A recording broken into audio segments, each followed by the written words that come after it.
심층토론 오늘은 우리 사회의 분열과 반목, 정치학자 두 분과 분석해 봅니다. 임석준 동아대학교 정치외교학과 교수 나오셨습니다. 네, 안녕하십니까. 김주희 국립부경대학교 정치외교학과 교수 나오셨습니다. 안녕하세요. 8월 달이죠. 건국절이냐 광복절이냐 그런 논란도 있었고요. 그러다 보니까 8.15 행사가 반쪽 행사가 됐습니다. 일단 내용부터 한번 정리해 보죠. 그 논란의 핵심은 대한민국 건국 시점을 언제로 가져갈 거냐 이거에 대한 논쟁입니다. 이게 왜 중요하냐면은 건국 시점을 어디에 잡느냐에 따라서 역사 해석의 여지가 굉장히 달라지기 때문입니다. 우리가 이제 48년을 건국 시점으로 잡으면은 이 보수 쪽에서는 그동안 그 진보가 들어와 갖고 그 이승만에 대한 그 폄훼가 많이 일어났고 그 다음에 이제 그 좀 역사가 좌경화됐다. 그 또 중국 쪽으로 경도됐다. 이렇게 해갖고 48년을 잡음으로써 그 이승만 대통령의 업적을 좀 더 이렇게 부각시키려는 이런 노력. 그 다음에 이승만, 그 다음에 이제 박정희 산업화를 부각시키려는 노력이고요. 반면에 이제 진보 쪽에서는 그건 아니다. 우리 역사적 연속성이 있다. 그래서 1919년으로 잡아서 그 일제 식민지 기간에도 우리가 통치를 당했지만 법적으로는 그럼에도 불구하고 우리가 이 민족적 연속성이 있다. 이거를 강조하려는 이런 시각입니다. 사실상 이 두 그 논의를 보면서 느낀 점은 이게 같은 선상에서 얘기되어져서는 안 되는 두 가지 중요한 지점이라는 생각이 들었습니다. 먼저 1948년을 건국으로 보는 입장은 현대적인 법적 구조, 그다음 국제적 승인에 중점을 둔 그러니까 대외적인 국가의 정체성에 대한 부분이라면 사실상 1919년을 건국으로 보는 입장은 뭐 독립운동의 가치와 그러니까 민주주의 정신을 강조하는 좀 대내적인 측면의 것이기 때문에 두 날이 다 굉장히 중요한 날이라는 생각이 일단 듭니다. 그리고 또 제가 그 국제적인 사례를 조사해봤어요. 이제 이런 어떤 건국일이나 이런 네네. 부분들을 재정의하거나 이런 경우를 살펴봤더니 대부분은 좀 정치적으로 큰 변혁이 일어나거나 그러니까 구소련이 붕괴하고 러시아가 세워졌을 때 그리고 독일이 통일을 해서 다시금 이제 한 국가로서의 어떤 그 정체성을 만들고자 했을 때 이제 새로운 어떤 그런 그 나를 기념하는 그런 그 모습을 보여주기는 했습니다. 그러나 이제 기본적으로 대외적인 측면에서의 건국일에 대한 부분은 그 기존에 가지고 있었던 부분을 좀 유지하고 있는 모습을 보여주고 있습니다. 한국만이 아니라 유럽이나 미국 같은 경우에도 이런 예들을 좀 볼 수 있는 것 같은데 어떠세요? 유럽은 사실상 좀 극단적인 정치 세력이 두드러지게 등장을 하고 있습니다. 그러니까 주로 좀 이민 문제에 관련해서 그 이런 그 유럽에서 난민 위기가 있었고 또 경제적 불안정도 컸기 때문에 극우 정당들이 좀 힘을 얻는 그런 계기가 됐습니다. 예를 들어서 프랑스의 국민연합 이번에 거의 정부를 가질 뻔했었던 그리고 이탈리아의 동맹당은 이제 정부를 구성했고요. 독일을 위한 대한당 이런 극우 성향을 띠고 있는 정당들이 좀 반이민 정서, 그다음 유럽연합, 반유럽연합에 대한 부분을 좀 강조하면서 등장을 하고 있습니다.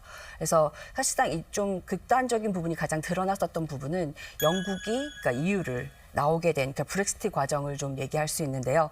이제 이 안에서도 사실상은 친이유, 반이유 세력 간의 갈등이 사실상 정치적인 어떤 그런 양분하는 측면을 더 강조해 버렸고 그런 부분에서 중도층의 어떤 목소리는 사라지고 이제 양 갈등에서 얘기를 하게 되었습니다. 그러다 보니까 사실상은 좀 젊은 층은 친이유적인 성향이 강했고 장년층은 반이유적인 성향이 강했는데 그러니까 미래의 결정을 좀 장년층이 했다라고 하는 비난도 좀 존재했었습니다. 이렇게 좀 양극단의 어떤 친이유, 반이유, 그다음에 이제 그런 세대 간의 갈등까지 사실상 드러났었던 사례라고 할 수 있습니다. 네, 그 잘 기억하시겠지만은 그 2021년 코로나 팬데믹 기간 안에 그 미국에서 그 흑인의 생명도 중요하다, Black Lives Matter 이런 운동이 있었죠.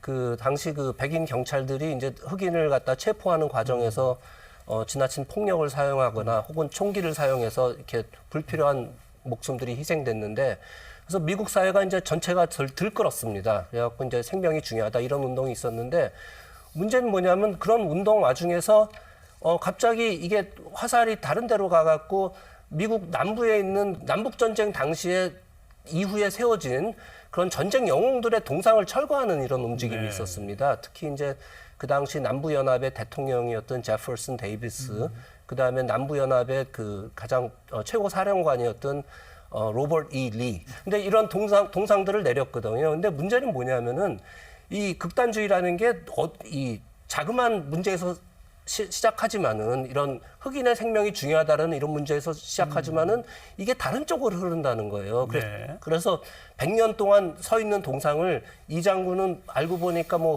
흑인 노예를 갖고 있었다라든지 아니면은 백인 우월주의자였다든지 해갖고 소위 그 현재의 시점에 맞춰서 과거에 이루었던 업적을 갖다가 다시 재평가한다는 거죠.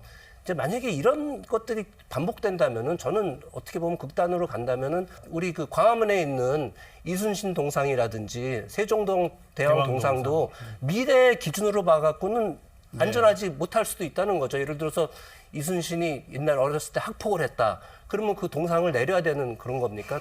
저는 그 자꾸 이제 현재의 기준을 가지고 과거를 지나치게 재단하는 거는 굉장히 위험하다 이렇게 봅니다. 그리고 이제 한번 우리가 이렇게 반목과 분열 그리고 이게 자칫 잘못하면 극단적인 대립으로 가는데 그 주요 배경 내지는 원인을 한번 좀 살펴보면 좋을 것 같은데 첫 번째로 아마 우리가 지적할 수 있는 게 정치인들에 의한 그 프레임 설정이 아닌가 싶은데 어떻게 보세요?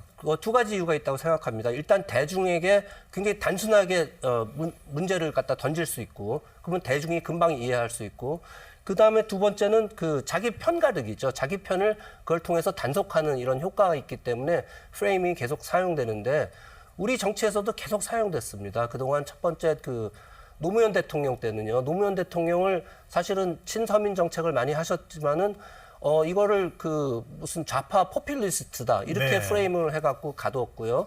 그다음에 이명박 정부 때는 이거는 친재벌 정부다 해갖고 프레이밍을 씌웠고 박근혜 정부 때는 박근혜 대통령을 이 공주 프레임으로 이렇게 가두지 않았습니까? 네네. 그다음에 이제 최근에 그 문재인 대통령을 갖다가 종북 프레임 뭐 이렇게 갖고 가두는데 굉장히 그 비생산적이라고 봅니다. 또 이것에 대한 또 큰 문제점은 정치인들이 이런 프레이밍을 자신들의 어떤 권력을 좀 확장한다던가 아니면 일반 그 시민들의 마음을 얻기 위해서 이제 활용을 하고 있다라는 거죠. 그런데 이 방식이 굉장히 많이 발전하고 있다라는 게 사실상 굉장히 큰 문제라는 생각이 듭니다.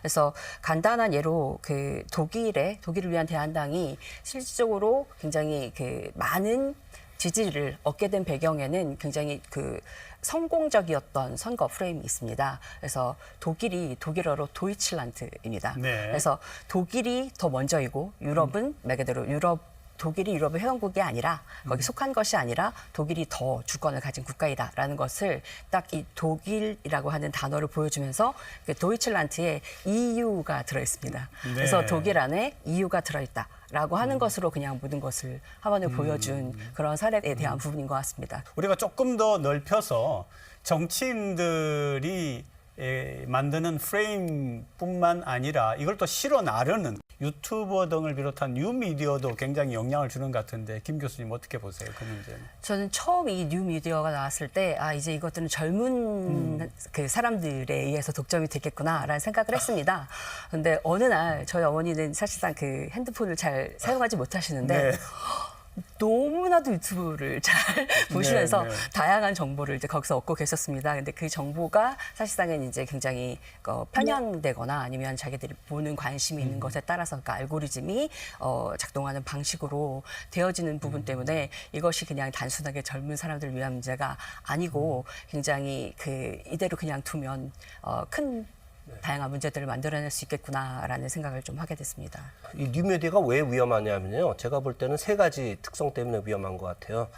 첫 번째는 맞춤형 미디어잖아요. 내가 특정 컨텐츠를 보면은 AI가 그 비슷한 컨텐츠를 계속 주니까 내가 굉장히 그 선택적 수용을 하게 되고 두 번째는 그 혼자서 시청하는 미디어예요. 지금은.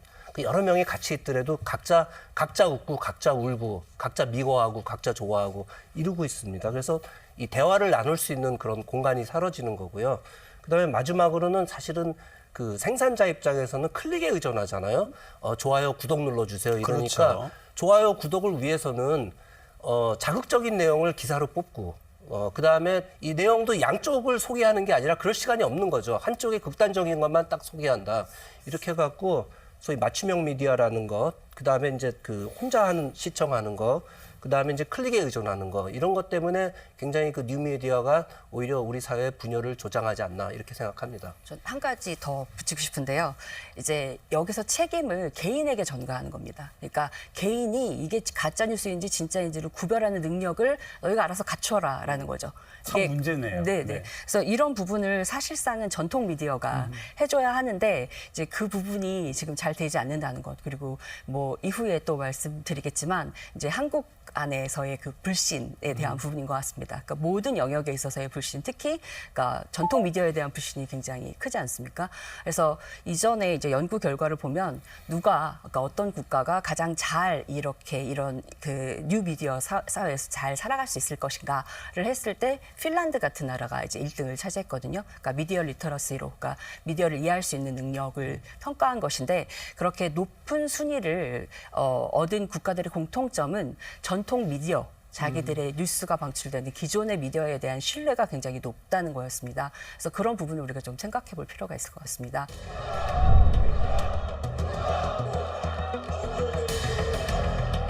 민생 사라지고 의료개혁도 이제 이 문제도 사실은 해결할 수 있는 문제지만 대화를 통해서 근데 그 시기를 이제 놓친 거죠.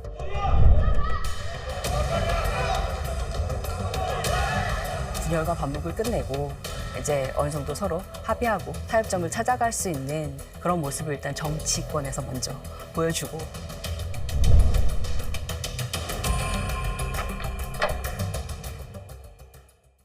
이런 그 극단주의가 가져오는 사회적인 손실이 굉장히 클 것 같습니다. 사회 분열 비용이라고 할까요? 우리가 익숙한 게 분담 비용이라는 개념이 그렇죠. 있는데 분열 비용이라고 할 수도 있겠는데 이 부분을 한번 짚어보면 좋겠습니다. 네, 이거를 뭐 지금 한 연구는 없습니다. 그 어떤 학자가 이 비용이 얼마다 이렇게 계산한 건 없는데요. 얼추 봐갖고 우리가 사실은 사회 분열이 되면은 서로 불신하게 되지 않습니까? 그러면은 사실은 요즘 이제 사회적 자본이라는 게 굉장히 중요하다 그러는데 사회적 자본을 많이 이제 훼손하게 되고 그다음에 이제 극단적으로 갔을 때는 이게 결국은 폭력으로도 나타나거든요. 폭력이나 테러로 나타나는 거 그거에 따른 비용은 어마어마한데 그 가장 좋은 사례 중에 하나가 원전 폐기인 것 같습니다. 네, 제 원전 생각에는 폐기. 네. 사실은 우리 정부에서 1950년대부터 없는 돈에 유학을 보내갖고 이 원자력 공학자들을 키워갖고 사실은 원전을 갖다가 굉장히 경쟁력 있는 이런 거로 만들지 않았습니까? 그럼에도 불구하고 어떤 특정 영화를 보고 어떤 감성에 치우쳐갖고 원전이 위험하다 네, 네. 이렇게 갖고 폐기했는데 굉장히 국가적 손실이 많았습니다. 지금 다행히 UAE라든지 체코에 지금 원전 수출을 갖다가 어쨌든 수주를 해갖고 좀 만회하는 측면이 있습니다만 원전 폐기가 대표적인 거고요. 두 번째 제가 볼 때는 외교 쪽에서는요 한일 위안부 합의라고 저는 생각을 합니다. 2015년에 물론 우리 국민들은 만족하지 않았지만은 굉장히 어려운 합의를 박근혜 정부 때 이뤄낸 건 사실입니다. 그래갖고 일본하고는 이제 더 이상 과거사를 얘기하지 말고 미래로 나가자 하는 기반을 했는데 이거를 이제 친일 프레임을 딱 씌운 거죠. 그래갖고 결국은 다음 정권에서 이 합의를 파기하고 네.